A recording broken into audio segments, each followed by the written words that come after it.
Hello, everyone. My name's Diana. I'm 16 and my head is half gray. And that's because walking through abandoned amusement parks is a bad idea. I'm serious. Just listen to my story. I'm gonna tell you more about it. Well, one evening, me and my friends were bored. We didn't know how to entertain ourselves, but we didn't want to go home. And that's when one of the guys suggested getting into the old amusement park. Actually, this park had been abandoned and closed to the public for as long as I can remember, and a lot of newspapers wrote about tragic events happening there. Kids or some passersby disappeared there. Some articles even mentioned mutilated dead bodies found there.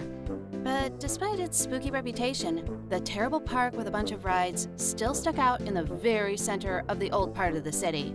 It was closed and fenced with barbed wire, and it really influenced the local kids' lives, as everyone considered it their duty to get inside and take a couple of photos with the rusting carousels in the background. Of course, our group has already been there secretly a couple of times, but we never saw anything mystical or paranormal there. I probably would have refused to go, but this evening my parents sent my younger sister Anna to me. She was 13. I should say I've never met a more disgusting kid in my life. As you've guessed, we weren't friends with her. So, the idea of scaring her with an old amusement park seemed brilliant to me, because she would beg our parents not to leave her with me ever. Of course, she was against the park, and of course, no one asked her. That's how we found ourselves outside the gates of the abandoned park, and we didn't suspect what kind of nightmare was waiting for us inside. The park looked the same. It was abandoned and incredibly creaky in the coming twilight.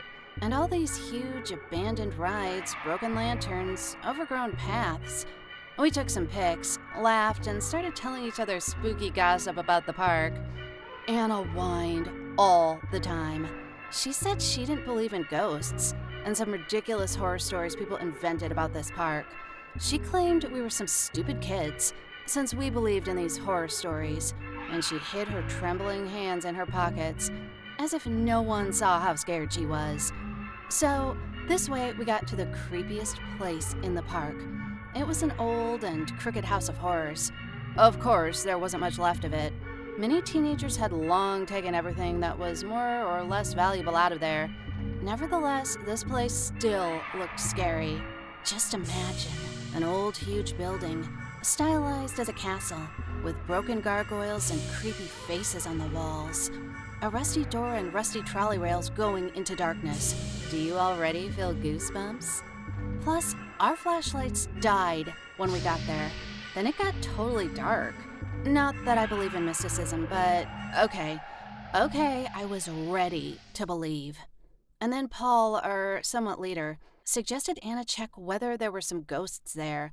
Like, she would convince everyone she was brave and smart. After all, according to city legends, people saw ghosts in the House of Horrors. Allegedly, this was a place where people disappeared. I laughed. Well, I really thought it was funny. Anna, a quiet, humble nerd who was always afraid of the dark, suddenly climbs into a creepy, dark, gloomy House of Horrors.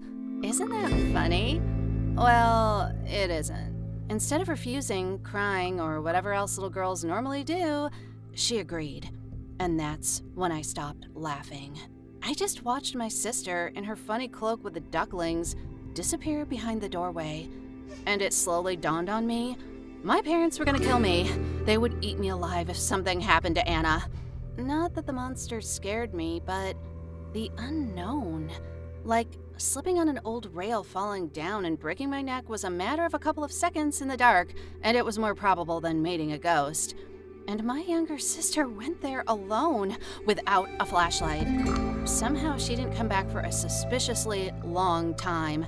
We waited for 5 minutes, 10, 15. I listened.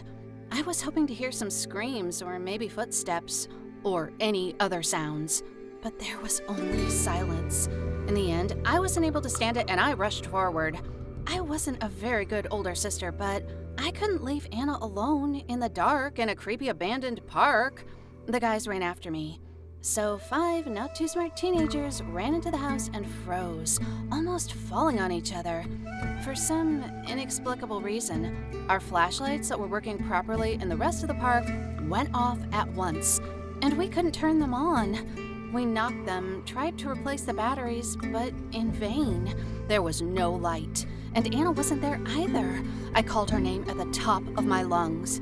The echo in the stone tunnel was terrible, but she didn't respond. We had to go by touch, holding hands. We stretched out along the tunnel in a human chain. The guys touched the walls with their hands, but something went wrong.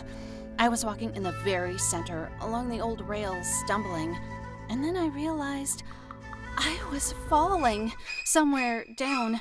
Mechanically, I grabbed my friends tighter, and this didn't leave them a chance for salvation. The fall was short.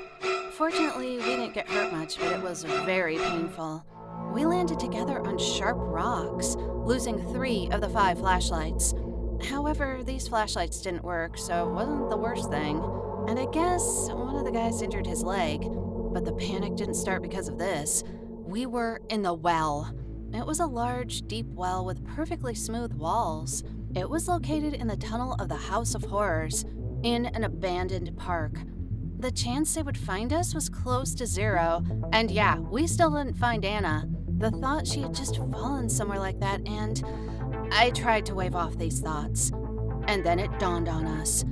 It was so dark, we simply could not see the walls of the well, but we've seen them, and that's because there was a light down there. But this was impossible. What happened next will be in my nightmares for a very long time. We raised our heads up, and we heard it. Screams. Loud screams of people. They sounded from everywhere at once, but no one was there. And there was also stomping, as if many people were rushing around the pit at once, trying to escape from something. And then the stone walls of the corridor started falling. Without even thinking what was going on, I fell on the rocks and covered my head with my hands. There was nowhere to run. In the gap between my fingers, I saw, and I didn't want to see it, how stones were falling down from the walls and how the walls were collapsing. The fragments of rails were flying right at us, and the ghostly shadows were screaming. It was a real hell, and I didn't understand. I didn't understand anything. I was just really, really scared. And then there was an explosion. A wave of fire washed over me, and I squeezed my eyes shut, preparing for the worst. I've been so stupid. The last thing I saw before I passed out was a piece of a trolley flying at me. I woke up from the fact the water was constantly dripping on my face. It was disgusting. Then someone moaned nearby and apparently moved because someone's hand hit me on the side. My first thought was that I was alive. The second thought was that for some reason, my friends and I were lying on the street in the rain. Do you know where we ended up? At the very beginning. Yes, we were lying in some bushes right in front of the entrance to the House of Horrors. The flashlights were working properly. Crickets were making some noise, and Anna was looking out of the door a little scared, but she was totally fine. And the strangest thing was that the tunnel of the house wasn't very long, just a couple of meters. And it was not totally dark. The city lights shone through holes in the ceiling. It was enough to illuminate it entirely from the inside. Then, what was it all about? Later, when everyone calmed down and stopped being crazy, Anna told us her version of what had happened. It turned out she didn't intend to go inside at all. She just went behind the door and hid behind a ledge. She wanted to scare us, jump out and laugh at our scared faces, but something went wrong. She saw us going into the house, and then we abruptly disappeared, as if we dissolved into thin air. We were gone only 15 minutes, but she got scared and she was about to run for help when she heard our voices outside. After this, we decided to never visit creepy places again and never check out creepy urban legends. I still don't know what happened to us.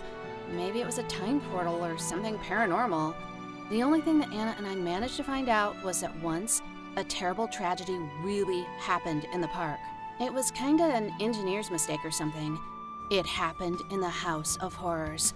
A trolley full of people fell down in a huge deep sinkhole that somehow formed in the soil. They literally fell down to nowhere. No one survived. After the trolley explosion, the rescuers couldn't even get the bodies. They were all covered with a landslide. The House of Horrors had been closed for repairs since then because people started seeing strange things there, like ghosts, screams, and strange gleaming figures.